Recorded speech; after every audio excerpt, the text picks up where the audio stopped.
नमस्कार दोस्तों, स्वागत है आपका BRH फैक्ट। दोस्तों, इस वीडियो में हम आपको बताएंगे डिफेंस मिनिस्ट्री ने पिछले हफ्ते जो कॉन्ट्रैक्ट साइन किए हैं उन कॉन्ट्रैक्टों से भारत की कितनी ताकत बढ़ने वाली है और कौन कौन से हथियार भारत को मिलने वाले हैं। पूरी खबर जानने के लिए आप इस वीडियो के अंत तक बने रहिए और अगर आपने इस चैनल को सब्सक्राइब नहीं किया है तो प्लीज सब्सक्राइब कर लेना और आपके सब्सक्राइब के कारण हमें मोटिवेशन मिलता है और हम हर रोज आपके लिए ऐसी न्यूज लाते हैं। तो चलिए चलते हैं बिना टाइम गवाए अपनी वीडियो पर। दोस्तों, भारत का रक्षा मंत्रालय पिछले हफ्ते दिए गए कॉन्ट्रैक्ट के माध्यम से 2 प्रकार की मिसाइल सिस्टम और कई युद्धपोत खरीद रहा है। रक्षा मंत्रालय ने 81.6 बिलियन रुपीस के कॉन्ट्रैक्ट के माध्यम से पूरी तरह से स्वदेशी आकाश मिसाइल सिस्टम, जो एक शॉर्ट रेंज डिफेंस वेपन है, उसकी आपूर्ति के लिए भारत डायमंड्स का चयन किया है। दोस्तों, मैं आपको बता दूं, इस सौदे के तहत सेना को 2 रेजिमेंट प्राप्त होंगी, जिनमें प्रत्येक में 6 फायर यूनिट्स और 30 किलोमीटर रेंज सतह से हवा में मार करने वाली मिसाइलें होंगी। लेकिन नंबर ऑफ मिसाइल्स कितनी होंगी ये डिक्लेयर नहीं किया गया है। आकाश डिफेंस सिस्टम को सरकार के रक्षा अनुसंधान और विकास संगठन यानी कि DRDO द्वारा स्थानीय रूप से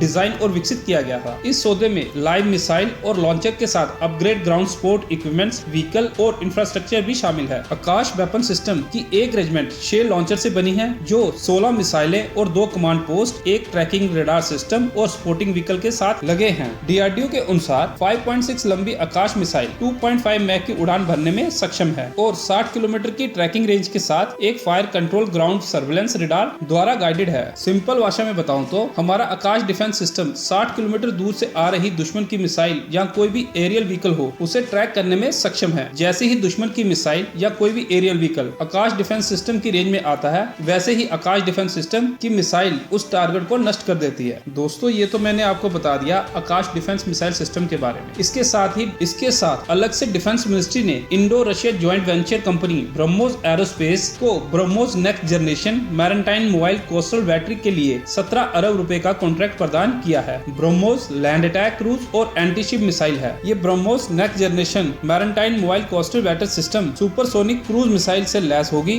जो भारतीय नौसेना की समुद्री हमले की क्षमता को बढ़ा देगी। एक सिस्टम में 4 मोबाइल लॉन्चर सिस्टम होते हैं, जिनमें 3 मिसाइल फायरिंग ट्यूब होती हैं, एक मोबाइल कमांड पोस्ट और मोबाइल ट्रैकिंग रेडार सिस्टम होता है। मोबाइल कमांड पोस्ट के लिए air defence command and control और कम्युनिकेशन नेटवर्क को मैनेज करता है। दोस्तों, भारत ने जो बैटरी ऑर्डर की है, उनमें ब्रह्मोस के एक्सटेंडेड रेंज वेरिएंट जो 400 किलोमीटर से अधिक वाली मिसाइलें हैं, वह भी इस ऑर्डर में शामिल है। जो ब्रह्मोस एरोस्पेस के साथ नया सौदा हुआ है, उससे घरेलू उत्पादन को बढ़ावा मिलेगा। इससे हमारे देश में और ज्यादा लोगों को रोजगार भी मिलेगा। दोस्तों, इंडिपेंडेंट डिफेंस एनालिस्ट का कहना है कि यूक्रेन युद्ध जो 1 साल से अधिक समय पहले शुरू हुआ था, तब भारत ने जो रूस के साथ कॉन्ट्रैक्ट किए थे, रूस ने उन कॉन्ट्रैक्ट्स को पूरा करने की क्षमता में कोई प्रभाव नहीं पड़ा है। इसका सबूत यह है कि रूस ने समय पर भारत को दूसरा और तीसरा S-400 रेजिमेंट सौंपी है। इसके अलावा पिछले हफ्ते मंत्रालय ने 11 अगली पीढ़ी के ऑफशोर पेट्रोल व्हीकल यानी कि समुद्र में गश्त लगाने वाले जहाजों के लिए गोवा शिपयार्ड के साथ साथ garden reach ship builder and engineer के साथ 97.8 बिलियन रुपीस के